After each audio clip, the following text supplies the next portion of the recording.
Good morning, everyone. This is Dana Murphy-Parker. I am the president-elect of the International Nurses Society on Addictions, and I'm very happy and would like to introduce you and welcome today Dr. Lauran Wirf. She's going to be presenting for us on opioid facts and figures. Dr. Wirf completed her residency in emergency medicine at Rush University in Chicago, Illinois, where she became interested in addiction medicine.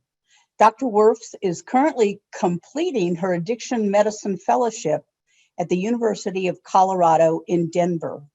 Dr. Wirf is enjoying her addiction fellowship, and she's excited to stay and work in the Denver metro area to practice following the completion of her fellowship. Before we get going with the presentation, let me just give you a few details and announcements regarding the PCS webinars and the INSA webinars. This webinar has been approved by the California Board of Registered Nurses for 1 nursing credit. It'll provide more information. I will provide more information for you at the very end of the webinar. The goals of this webinar are to learn the pharmacokinetics of opioids, learn about the change in trends of illicit opioids, and an introduction to treatment modalities. The webinar, again, is sponsored by the International Nurses Society on Addictions in conjunction, excuse me, with the PCSS, the Providers Clinical Support System. Funding for this initiative was made possible in part by a grant from INSA.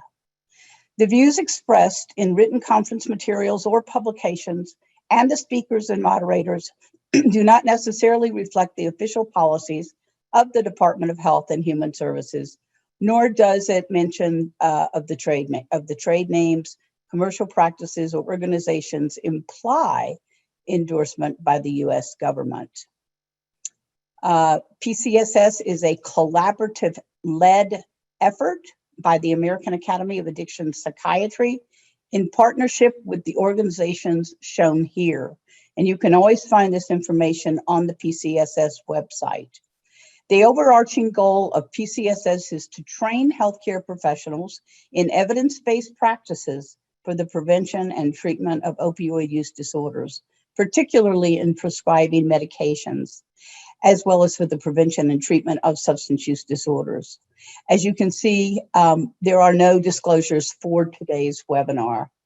And just finally, I do want to make you aware and announce that we're very excited about our 45th International Nurses Society on Addictions Conference, which is going to be held in the city of Calgary, Alberta, this October 25th through the 28th. You can visit INSA's website to learn more and get more information about the 45th annual INSA conference. So with that, we're ready to begin, and I'm going to go back and turn it over to Dr. Wirf. Thank you so much. There you go. Hi, I'm Dr. Wirf again. Like she said, I'm here in Denver, Colorado right now. Really excited to go ahead and present to you. So I'm going to go ahead and just share my screen here. Perfect. Does that look good to everybody? See some nods. All right, perfect. Glad to hear that. So like she said, this is a talk about some opioids, facts, and figures. A lot of the trends that we're going to be talking about that we see and stuff that's going to be seen in this presentation is probably up to 2021 with 2022 data and stuff like that. That stuff's still coming in. So know that it's constantly changing, especially with fentanyl out there. Like she said, disclosures, I have none. Just a fellow working, soon to be attending.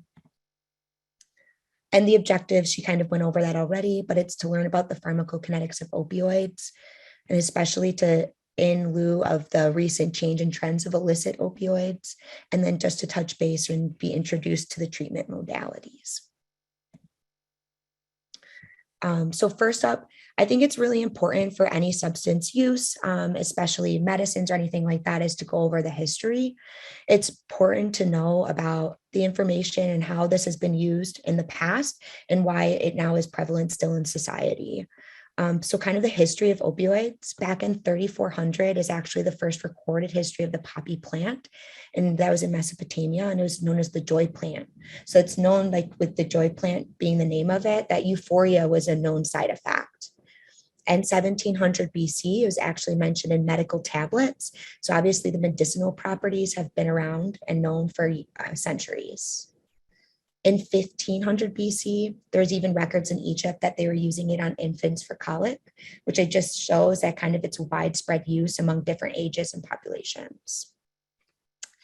In 460 BC, Hippocrates even mentioned that its usefulness as a narcotic, styptic in treating internal diseases, diseases of women. We won't hold that against Hippocrates for saying that, and epidemics. This just shows that there is a wide array of that this medication was used for. In 129 to 1980, Galen was mentioned it in Greece for opium for different treatments. In 16th century, that's when laudanum was created by the Swiss alchemist Paracelsus.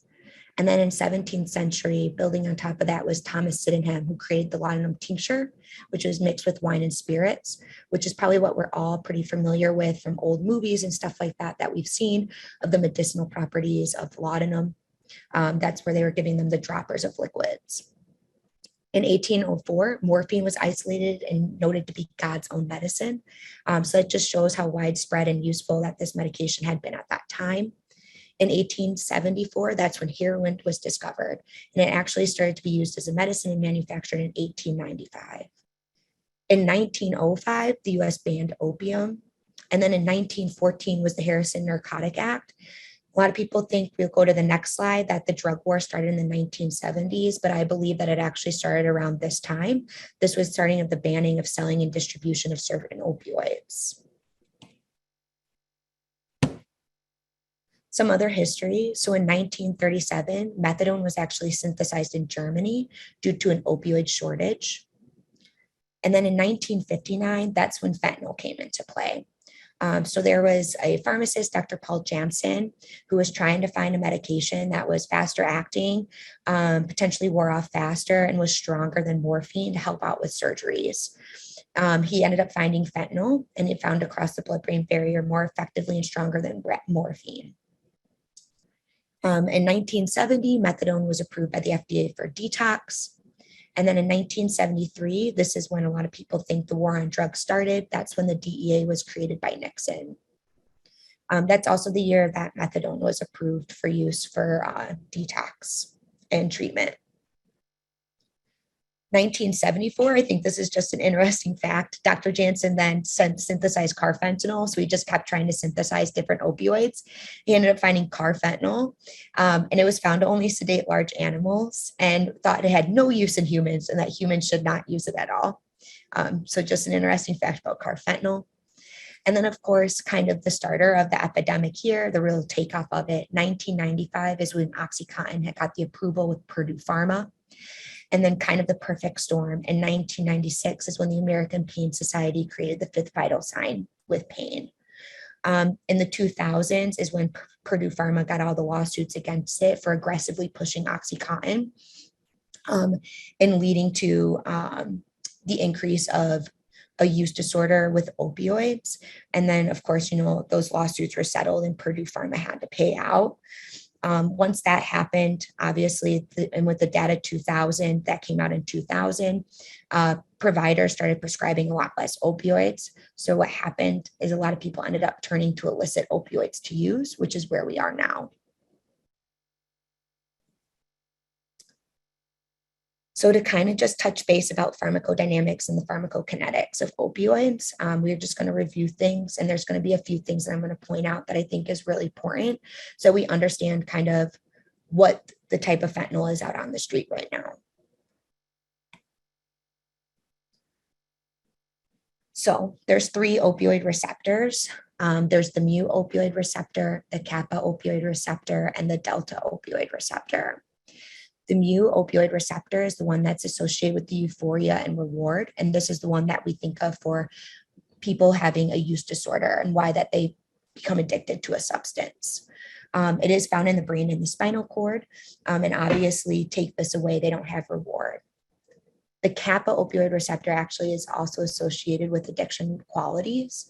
It's associated with anhedonia and dysphoria.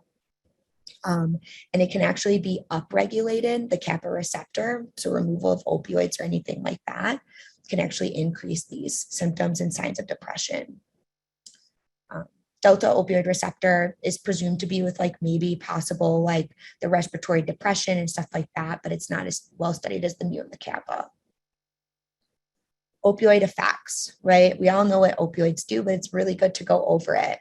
So some people can actually get nausea with it, drowsiness, miosis or pinpoint pupils, constipation due to decreased intestinal motility, decreased respiratory drive, analgesia, obviously, that's the main thing that we use opioids for in a clinical setting, dry mouth, nasal congestion, itching. Actually, heroin has more of an itching effect than the other opioids. It's got an increased release of histamine, and then sedation. Obviously, the big ones that we care about, especially in an overdose setting, is the decreased respiratory drive and sedation. So this is just a little quick clinical vignette, but a 37-year-old female with chronic back pain presents to the ED. How many times do we see this? At least me as an emergency medicine physician. States she was being prescribed Oxycontin 10 milligrams 4 times a day for her pain, but now her prescribing physician wants to cut back and is only giving her 10 milligrams once a day. She started to notice more yawning, sweating, nausea, abdominal cramping, loose stools, and her back pain is even worse. She appears anxious in your room. She's probably a little tachycardic, a little sweaty. She states she has never felt like this before.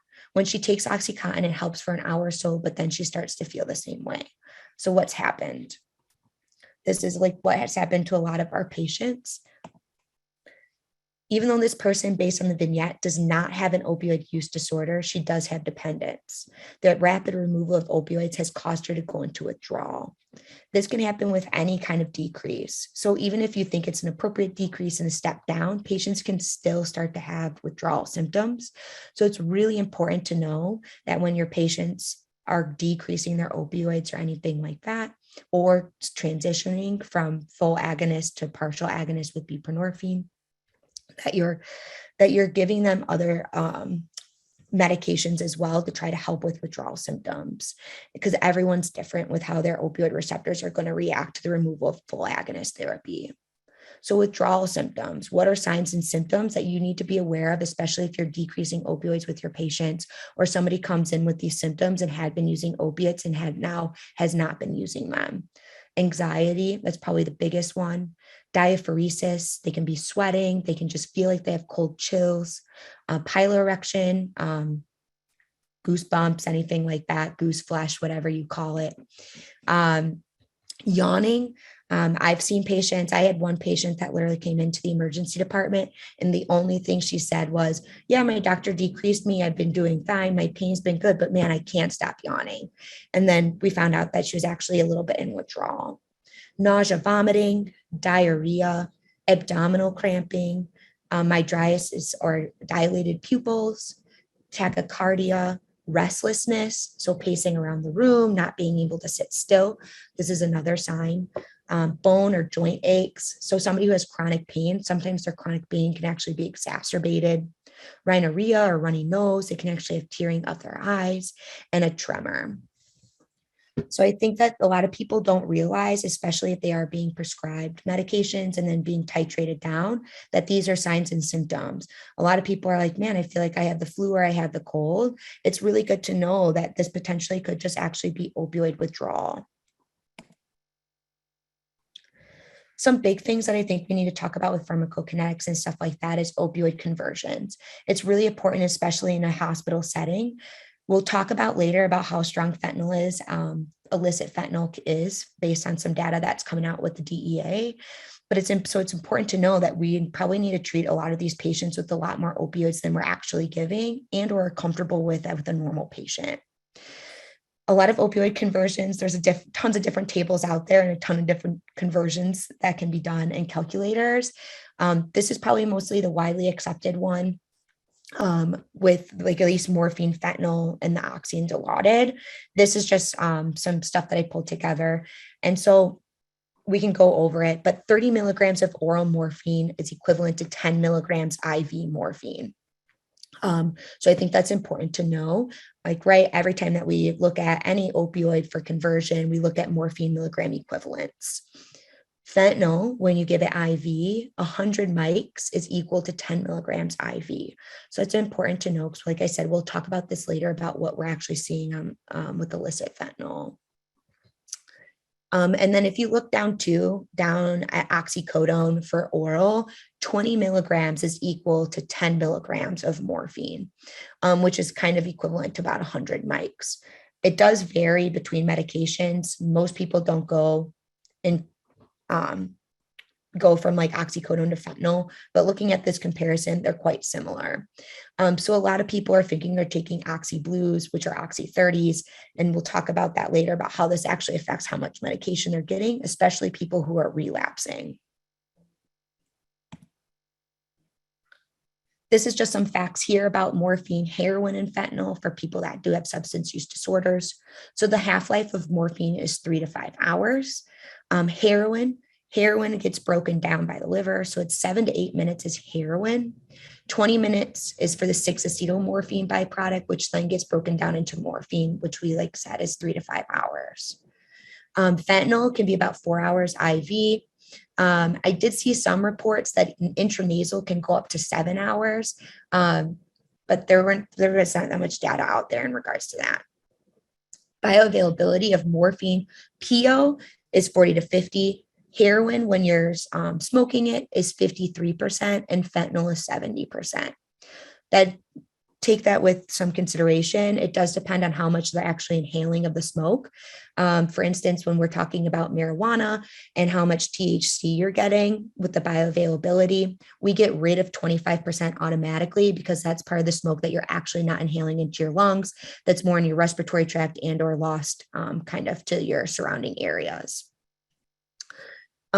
Ratio to morphine IV equivalent. So heroin for strength is 2 to 1. And fentanyl is technically around, most likely has been studied as 100 to 1 comparison. So fentanyl is a lot stronger than morphine and a lot stronger than heroin. Here's the metabolism, which I think is important, especially if you're getting patients that are coming in and you're doing a urine drug screen on them. I think it's really important to address this because I think sometimes we forget that not everything shows up on the opiate urine drug screen. So we can kind of start up at the top left. So there's heroin.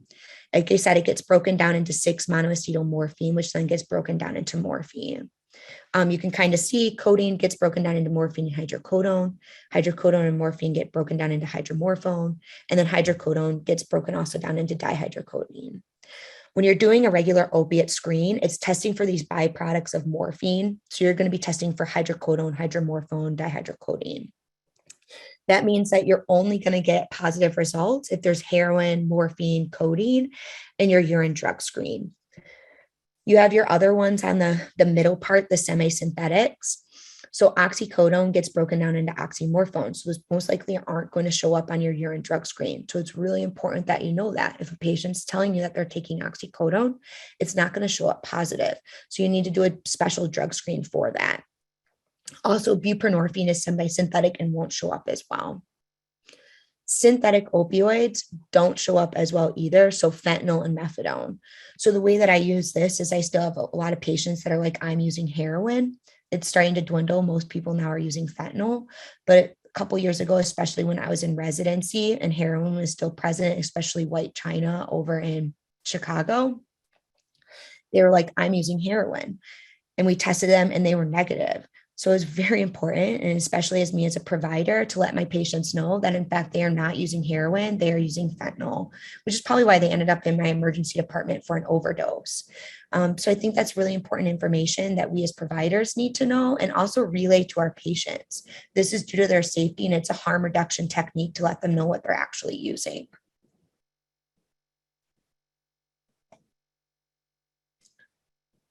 So the main thing that we want to talk about, right, is new trends. What are we seeing out there in the world? A lot of this, what I'm going to talk about, is also personal experience for the past year working solely in addiction medicine. because a lot of data over the past year, especially that's been since April 2021, hasn't really been quite released yet.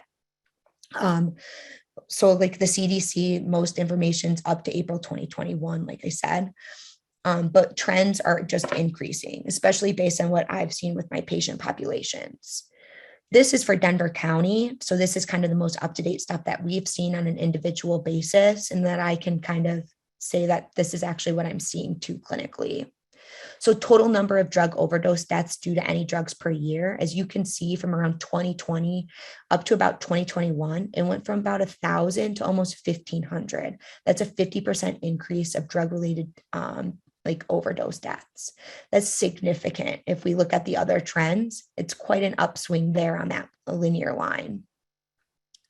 And then if you look at the total number of drug overdose deaths due to synthetic opioids, that is almost like double. It's going up. So right around 2020, it was 251, and around 2021, it was 580. That's a significant increase that we're seeing with synthetic opioids, and probably because it's saturating the market, not only in opioids with heroin or counterfeit oxy pills, but also with methamphetamine and cocaine.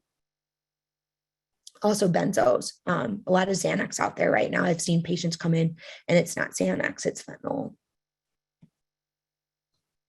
Sorry, this is blurry, but this is from the CDC Wonder online database. This is some data that's come out. So as you can see, from 2019 to 2020, there's a quite upswing of drug-related overdose deaths. This is any drug, so there's been a significant increase.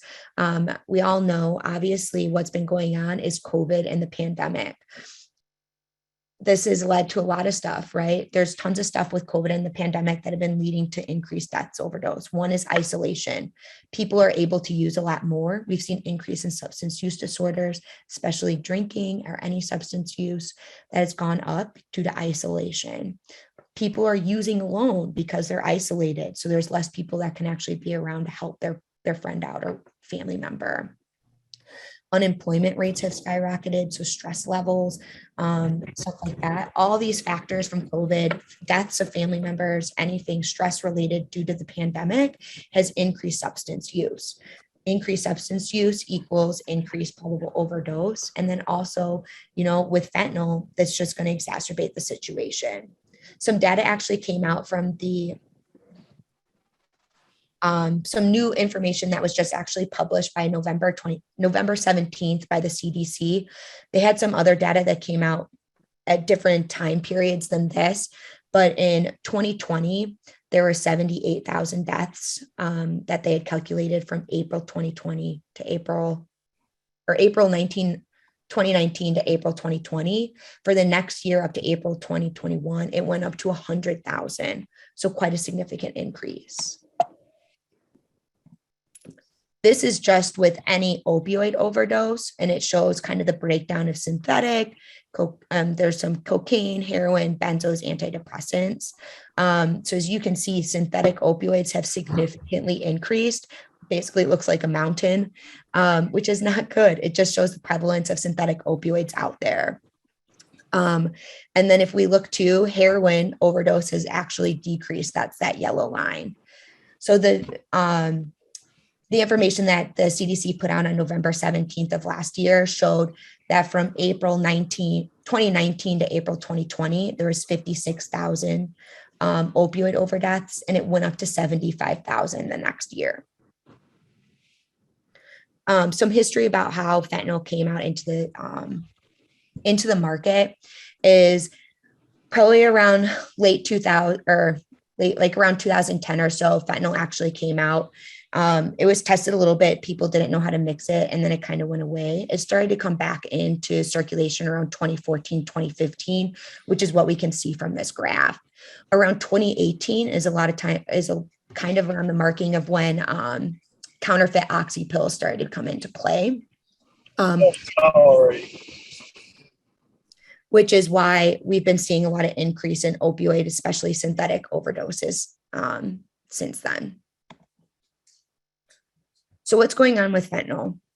Fentanyl, like I said before, has a half-life of close to 4 hours IV, but it's very lipophilic. So this is super important when we talk about withdrawal later on. Because it's so lipophilic, redistribution can occur with tissues into the adipose tissue. When somebody is going into withdrawal, though, it's re-released from the adipose tissue back into the bloodstream. This is like the equivalent of marijuana. People are going to have prolonged urine drug screens that are positive because of this. This can prolong the withdrawal phase. The way I've heard some of my patients talk about it is with heroin, you're going from 100 to 0 really quick. So the withdrawal is really, really bad, but it doesn't last as long. With fentanyl, you're going from 100 to whatever your tissue, right, adipose tissue is releasing. Every person's different depending on their genetics and what's going on with their own body and the redistribution from their tissues. But they're going from 100 to maybe around like 70, 60, theoretically, 50, and then slowly decreasing. So they still have fentanyl around, but they're still in withdrawal because they're not at 100 anymore. So this delayed phase makes it really hard to actually treat with any buprenorphine because you potentially can put them into precipitated withdrawal by getting rid of the fentanyl that's still in their system and displacing it from the opioid receptors. Some information that came out about the DEA analysis has found that counterfeit pills can range usually from 500 mics to 2,000 mics. 42%, so the average dose of fentanyl that's in a counterfeit pill is 2,000 mics, which is, I think, crazy. Right, if you think about it, like I said, 70% is bioavailable when you're smoking it. You can get rid of maybe another 25% due to being lost in smoke already of not you inhaling it. So it's probably around 50%, 40 to 50%. That's a significant amount of fentanyl that these patients are getting. And I have tons of patients. Not every patient only uses one pill a day. People are using multiples. I've had patients use upwards of 50 pills a day. So the amount of fentanyl that they're getting is exorbitant compared to what we're even used to getting in the hospital setting. Some of these pills have been tested and have gone up to 5,100 mics. So there's such a variability as well. Patients don't know how much they're actually getting. Are they getting a stronger batch? Are they getting one that doesn't have anything in it? So I think it's really important to let patients know this information for harm reduction so that they know what's out there on the market. Also, like I said before, a lot of the drug-related deaths have increased across the board. And I think that's because a lot of it's been adulterated now with fentanyl. Fentanyl is super cheap to make, can mix in easily. So cocaine and methamphetamine, there's a study that came out in 2019 that kind of looked across urine drug screens across the country. From 2013 to 2018 with cocaine, it went from 0.9% up to 17.6% of those urines tested positive, like the cocaine tested positive for fentanyl. From methamphetamine, it went from 0.9 to 7.9%. I think that's quite significant. It's showing that it's really swinging upwards and it's only increasing now based on what I've seen with patients and trends that we're seeing across the country. I think it's also interesting in 2020, some data that I found for New York State, they had 184 overdose deaths due to methamphetamine, 82% involved fentanyl. When you looked overall, the percentage of rates, methamphetamine overdose with fentanyl, so this doesn't mean just deaths, but just an overdose, rose from 0.1 per 100,000 people in 2016 to 1.4 in 2020. That's a huge jump by 13,000%. Methamphetamine alone went from 0.2 per 100,000 to 0.3. So it's a lot more overdoses with fentanyl mixed into the methamphetamine. So fentanyl, right? I think it's important to know how our patients are using because the biggest thing that we can do is do harm reduction and treatment modalities. But a lot of patients don't want to quit. I'm sure we're all aware. We have patients that come in, you try to talk to them, you know, hey, you're using fentanyl. And they're like, well, it's not an issue. I'm doing fine. So knowing how they're using so that you can intervene, talk to them about safety and stuff like that is very important. So fentanyl, how's it being distributed? Right now, it's typically in tablets known as blues, oxys, 30s. However, I'm now seeing some patients talking about the powder being brought back out on the market. So how do you use it? The tablets are really hard to actually dissolve. So a lot of people aren't using IV. I think that's been a pretty interesting trend, at least in my clinical experience. A lot less people are using IV. They're just using opioids and are smoking. So they're smoking the tablets. Some people snort the tablets. I do have some people that still take it orally because they're like, that's how I work and that's how I take my oxys. But like I said, with the powder being seen, some people are going back to just using fentanyl IV. And also if they're using it in methamphetamine or anything like that, they're using IV, or when it's mixed in heroin. Frequency, it can vary. It's fentanyl, it's fast acting, it's fast off. So it can be from once a day to every hour to just kind of continuously smoking it. Like I've said, I've seen upwards of people using 50 plus pills. It really depends on the person. The average in my clinical experience is probably around 15 to 20 pills a day, which when you think about that dose of 2000 mics, even if they're only getting a small percentage of it, that's way more than we're used to giving in a hospital. So their tolerance and their dependence is escalated. So opioid use, right? So like we went over, how do they use? So orally, you just generally just take it by mouth. Intranasally is where they use straws. You can actually use Flonase bottles. People are taking it and injecting it into Flonase bottles and then spraying it into their nose. You can snort it. Inhalational is generally with the use of a pipe or tin foil.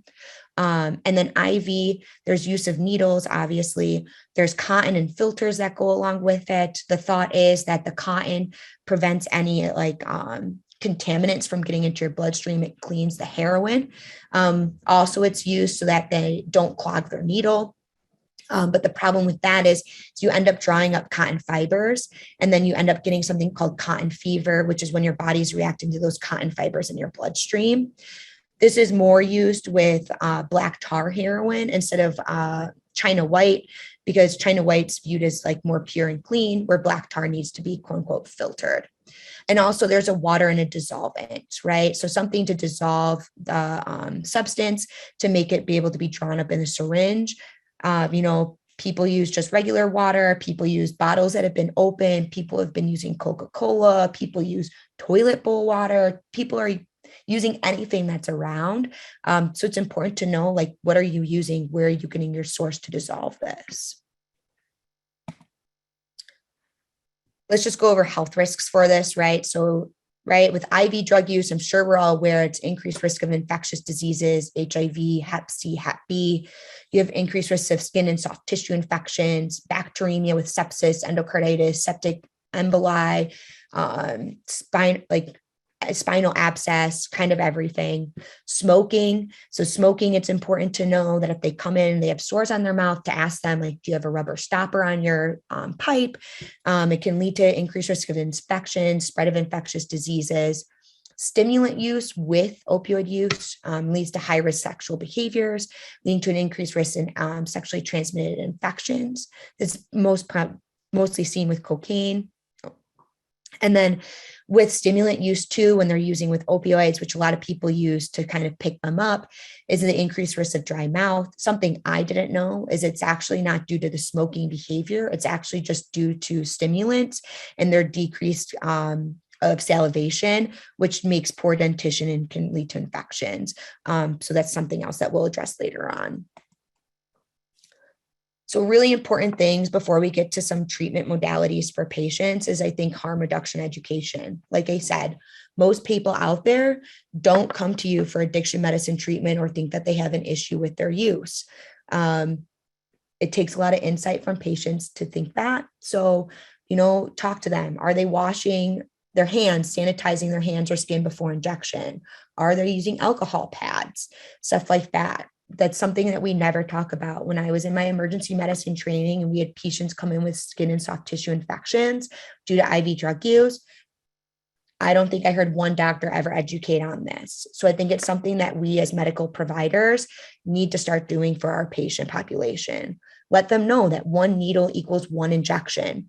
A lot of people, like the next thing says, avoid sharing needles, but they don't realize that every time they inject it into their own skin, they're picking up the flora from that onto their needle. And then next time they use, they can be injecting that flora, that bacteria flora, into their bloodstream.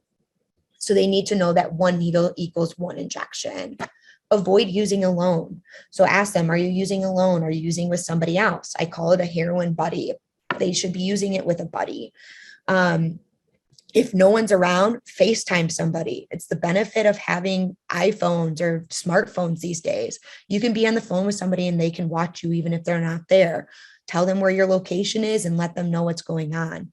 There's also apps like the Canary app, which you tell them you're about to use. It has pre-programmed emergency contacts. It will try to buzz you or make a sound 5 minutes after your use. If you don't respond, it'll alert your emergency contacts and tell them where you are.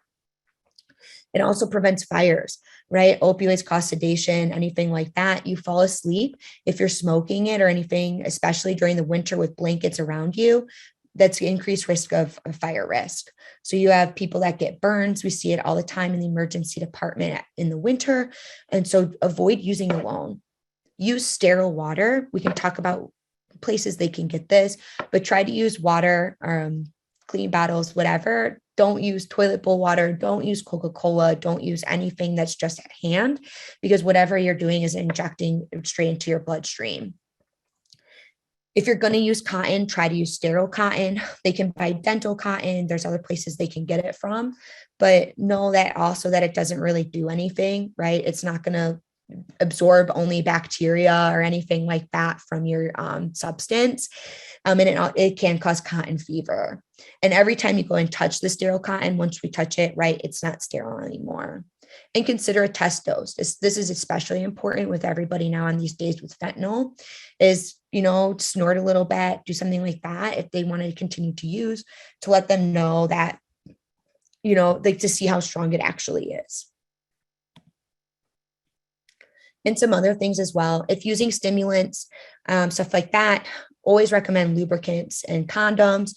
Talk about contraception with every single patient. A lot of times, if you're going to be seeing these patients, you may be their sole provider. Let them take care of everything. Stay hydrated, frequently drink water, chew gum. This will help with salivation with using stimulants and to prevent the dental decay. If smoking, like I said, use a rubber stopper or some type of barrier on their pipe to prevent burns to their mouth, and also recommend using their own pipe.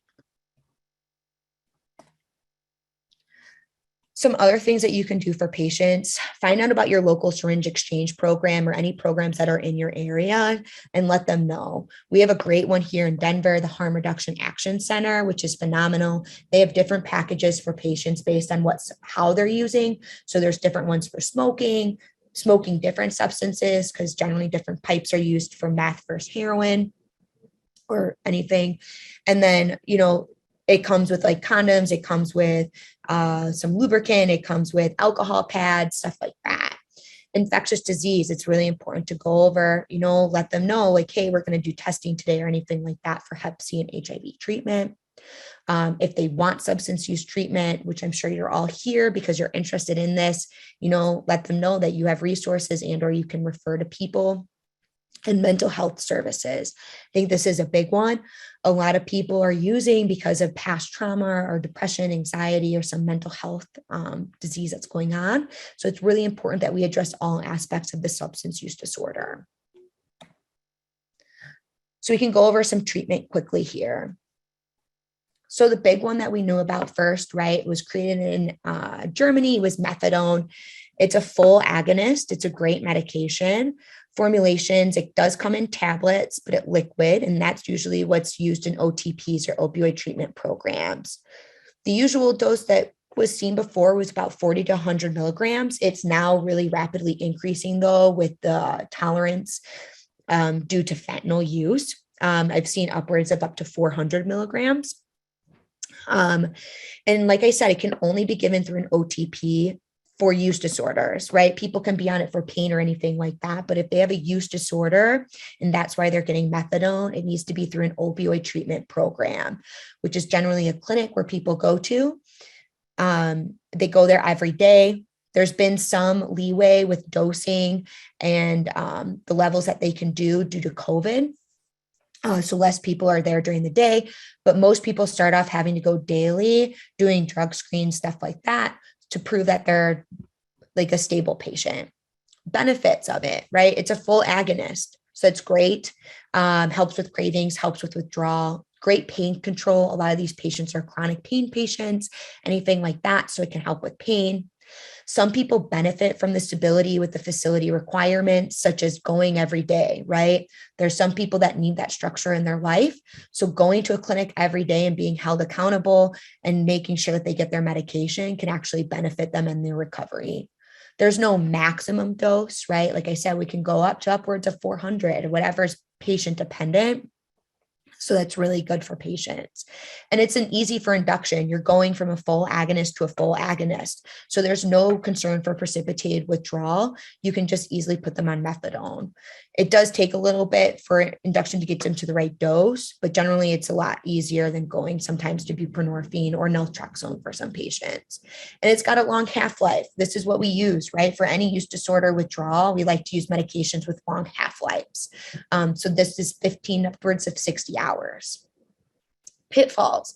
Because of the requirements of facilities of an opioid treatment program, patients that have transportation issues, mobility issues, who work, right, this can interfere with their life, and it can be really hard to get to a clinic every day. So it's really important when you're looking at options for treatment for patients with opioid use disorders, especially with fentanyl, is what's going to be best for them. There's an increased risk of sedation because it is a full agonist. It's got the increased risk of sedation with it, decreased respiratory drive. There's stigma, even among our patient population of people with use disorders. A lot of people don't want to be on methadone, but let's get rid of that stigma. This is a great medication and it stabilizes people's lives. A lot of people now that are doing take homes that have, 2-week take homes, they're doing great and you would never know. QTC prolongation is always a concern. There's a lot of drug interactions with methadone, so it's super important to know, like certain HIV medications, antibiotics. And then sometimes too, we can see some decreased testosterone levels in men. Buprenorphine or Suboxone, if you're taking the film form with naloxone in it, this is a partial agonist and antagonist. This is what we can really do on an outpatient setting, which I think this is a great medication to try to start with. Usual dose, most people are stabilized on a dose from 8 to 24 milligrams. With fentanyl right now, most of my patients are just bumped straight up to 24 milligrams. You can also do it 3 times a day for pain dosing. So 8 milligrams 3 times a day. Formulations, it comes in a tablet form, it comes in a film, and it's also in the injectable, which is Sublocade. Benefits, you don't need to go to an OTP every day. This is great. This is a medication where they can see you in clinic, they can go home, they can pick it up from their pharmacy, and then they self-administer. Decreased risk of sedation. This is because it's a partial agonist antagonist. It still has great pain control. It's long acting, 24 to 36 hours. So it's only a once a day medication. But like I said, if you have chronic pain, the pain effects are mainly that first 8 hours. So we space those doses out. And it has high affinity for the mu receptor. So it's really hard to displace. Pitfalls. There is a max dose of 24 milligrams. I have some patients right now who are using upwards of 10 plus pills of fentanyl, where this just doesn't cut it for cravings. Their opioid receptors are filled, but there's no withdrawal symptoms, but they're having cravings still. That would be a person that I can then consider methadone. Some people don't like the taste of it. There is a new thing that just came out over, I think in January, where it is now linked with increased dental decay. So they're recommending that you swish with water 10 minutes afterwards and then brush your teeth an hour after. If somebody needs pain control for like operative management or an injury, it can be difficult because you want to give fentanyl or give anything Dilaudid on top, but because it has such high affinity for the mu receptor, it's going to block that. So it's best to know about the operation or the surgery in advance so that you can decrease the dose so that they can get full agonist therapy on top of that. Induction can be hard because if you're going from a full agonist to this partial agonist, that can put you in precipitated withdrawal, which we'll talk about in a bit. And then some people get nausea, headaches. A lot of times that's just due to them swallowing the saliva after the medication is dissolved. It's best if they spit the saliva out afterwards, and usually that resolves the nausea, headaches. So Suboxone induction in the setting of fentanyl, right? So usually before we would wait for patients to be with COWS, like score greater than 8, which is the clinical opioid withdrawal scale, to start inducing somebody. Most people now with fentanyl, we recommend a higher score than that to make sure that they're actually in severe enough withdrawal that they don't have fentanyl coming out and redistributing from their tissues. This can make them wait longer. This increased time, right, prolonged withdrawal and tapering of this full agonist can lead to a relapse in patients. It's uncomfortable. Who wants to have anxiety and restlessness and vomiting and diarrhea and abdominal cramping? I sure don't. So I can only imagine that you would want to go use again. Microinductions, we're going to touch base on quickly, can initiate the induction of buprenorphine and make it easier and not elicit precipitated withdrawal while continuing full agonist therapy. So excuse this drawing, but this is how I explain it to patients. I talk about light bulbs. Methadone, heroin, fentanyl, morphine, any of those medications, Dilaudid, Oxy, are all full opioids. Those are bright light bulbs, really bright light bulbs when they bind to your opioid receptors. Now, if we were to give you a normal dose of Suboxone while you still had all of that on board, let's say, hey, I think you're in mild withdrawal, but you still have really bright light bulbs present, and you gave them 8 milligrams, that would pretty much almost displace almost all of those bright light bulbs. You'd be going from a brightly lit room immediately into a dimly lit room. The way I think about it is walking into a movie theater. Your eyes adjust, right? You can't see, you're fumbling around, you're looking for seats. That adjustment of your eyes is the equivalent of precipitated withdrawal. We don't want that. So what do? We slowly dim the light down, right? So with microdosing, you continue full agonist therapy. So if they're in a hospital setting, you can give them oxycodone, you can give them methadone to help with withdrawal, but you slowly start to introduce buprenorphine. So you start at really small doses and increase slowly. This is what we've been doing a lot at my hospital currently, and what I also do outpatient and from an ED aspect.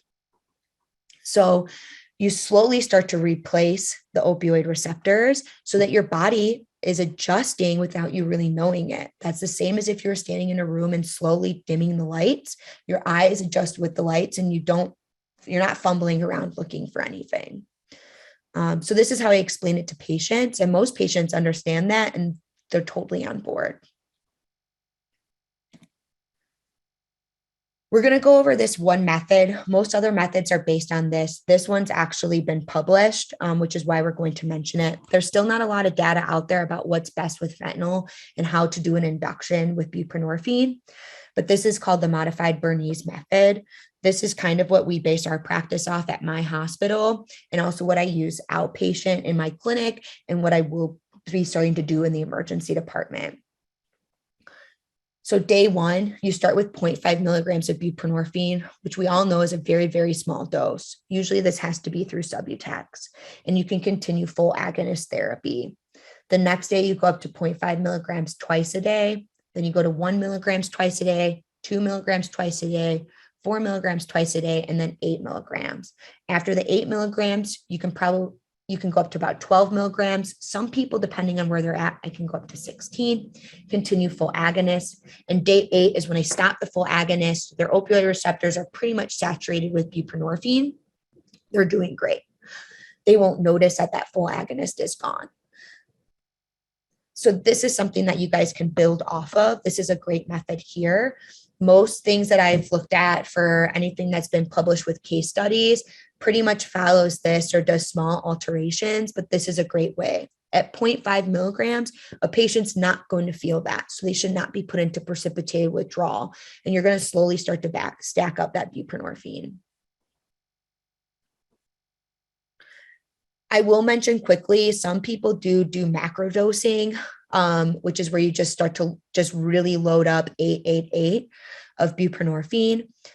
I would recommend only doing that in a hospital setting because it can cause severe precipitated withdrawal, which then you've loaded them with 24 milligrams of Suboxone. It's going to be really hard to override that. So you want to make sure that they're in a hospital setting for that, just in case they need to go to the ICU or anything like that. It's not something that I've personally done. Most of my patients, right, I'm in a clinic setting or I'm doing inpatient consults. They're going to be there for a while. So I have the ability to do this microdosing and make them comfortable, which generally just builds a really good rapport for them as well, knowing that I'm helping their pain and not putting them in withdrawal. One other option always too for treatment is Naltrexone, but it's an opioid antagonist. So formulations, there's a tablet and there's the IM injection Vivitrol.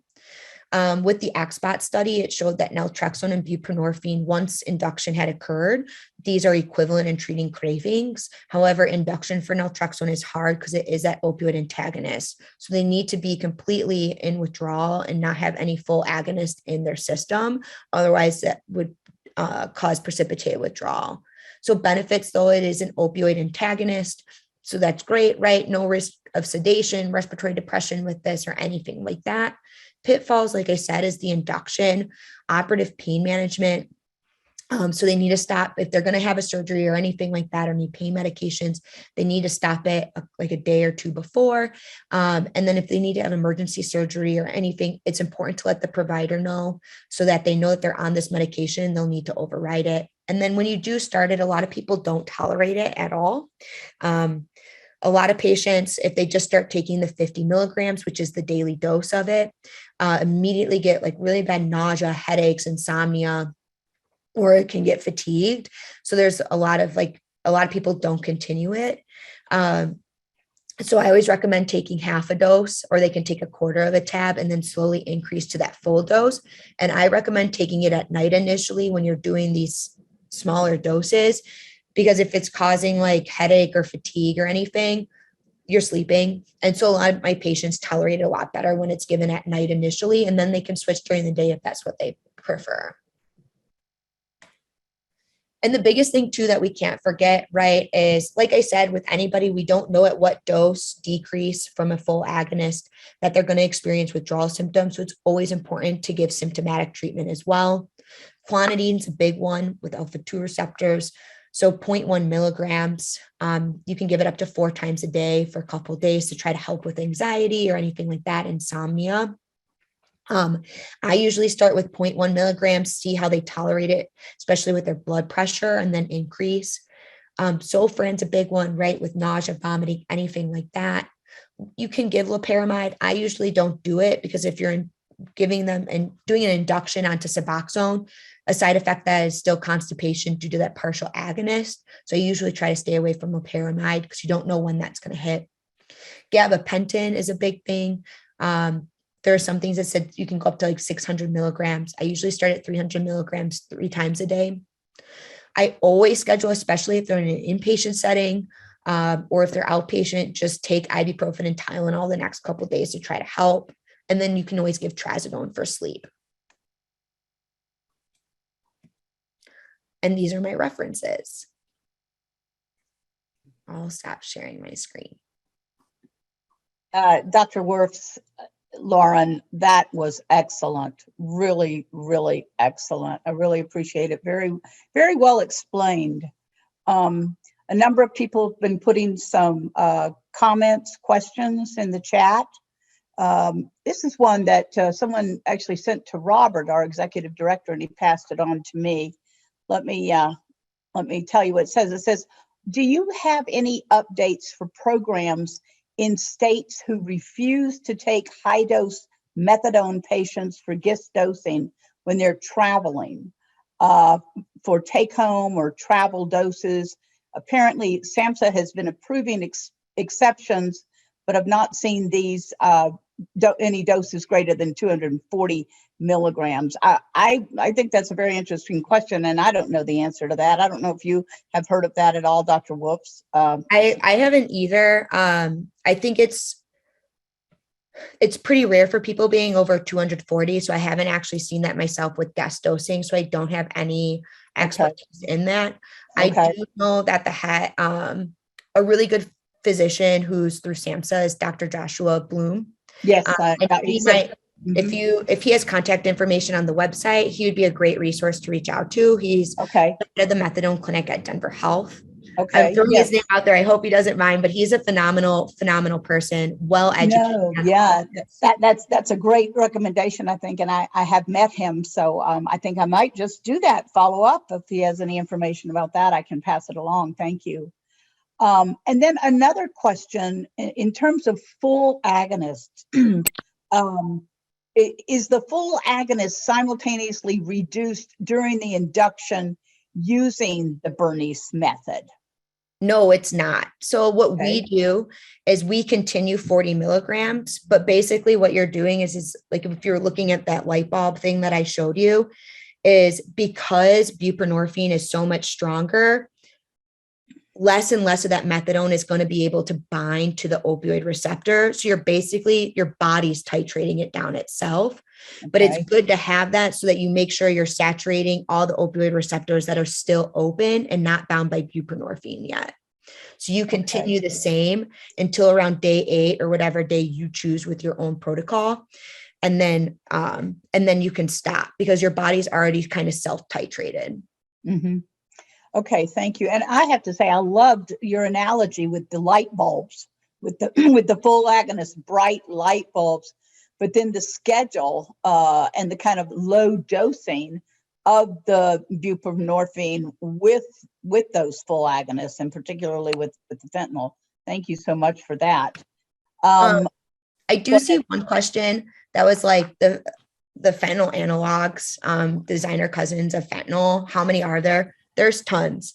Actually, the DEA doesn't, like most other substance use disorder stuff, they actually list the different types, like the chemical compounds. With fentanyl, they don't even list that anymore because there's too many and there's too many being designed that we can't test for. So they literally wrote fentanyl analogs now. So that's how many there are out there.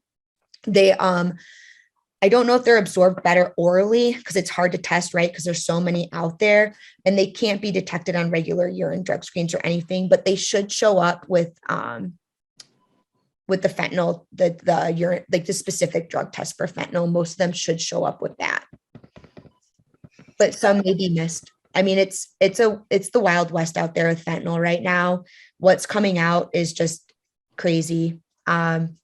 So yeah. And to follow that, a question, are you seeing positive car fentanyl results in routine care? So you would have to do a special test for the car fentanyl. I haven't seen that myself on any of the urine drug screens over at the methadone clinic. But I'm sure it's out there. Okay, thank you. Asking if you would please repeat the name of the harm reduction app that sends an alert 5 minutes after someone uses. Oh yeah, it's Canary, like the yellow bird, a canary. It's a great app. Yeah, great app for patients to use. Great. And then I saw in Canada, they're seeing 1 to 2 grams per day IV. Curious about how much this is. So that's probably going to be, if that's with fentanyl or anything, we haven't been seeing a lot of fentanyl powder here. I think it's actually more in Canada than it is here. So I don't know the actual dose of that because the DEA only has information on the tablets at this time. And also if you're using 1 to 2 grams, especially of heroin or anything like that, if it does have heroin or anything in a mixture, it's probably going to be such a significant variability of how much fentanyl is actually being mixed in. Each person, right, any drug distributor is mixing their own. So it's going to be based on what they're mixing. And our data, right, the DEA is just in the United States, but I'm sure it's pretty similar everywhere else. And then I saw another question too, with the ideal medication treatment with someone who has both alcohol and opioid use disorder. Yeah, that's a good question. I generally try to treat the one that can potentially kill them more, which is going to be an opioid use disorder with an overdose. So if they're really, if that's their main issue and a problem that they're having, I generally do Suboxone.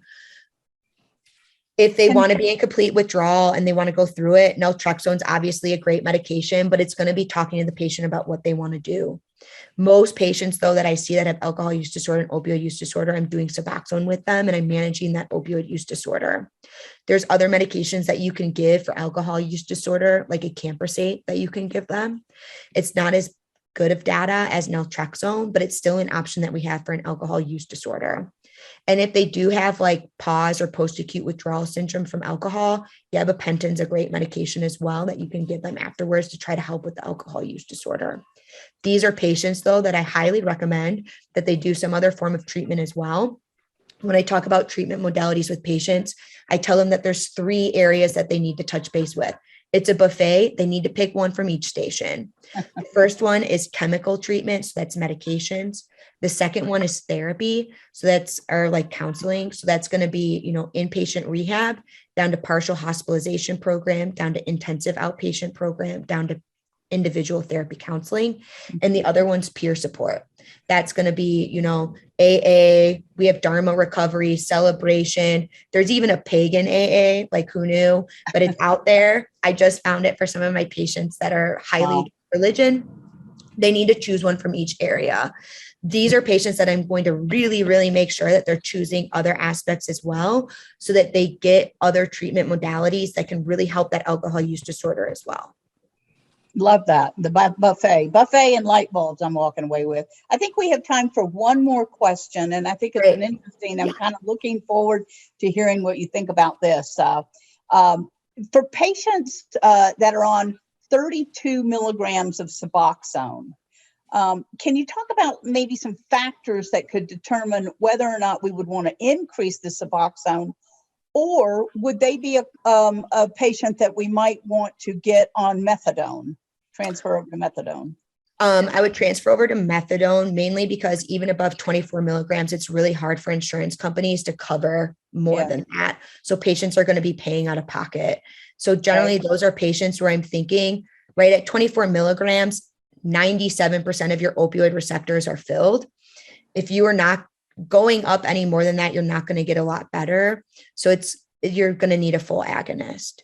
And also, just side note, kratom at high doses actually acts on the opioid receptors, which is why it can help with withdrawal. But if people are using kratom and have a use disorder with it, Suboxone can also be appropriate.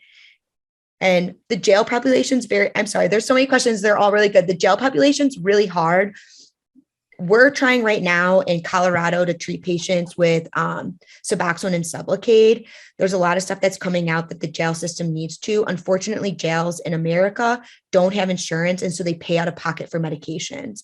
There's a lot of different states that are trying different things. It's all across the board right now. So it's like a really big topic, and I could have addressed it, but it would have been a whole nother lecture.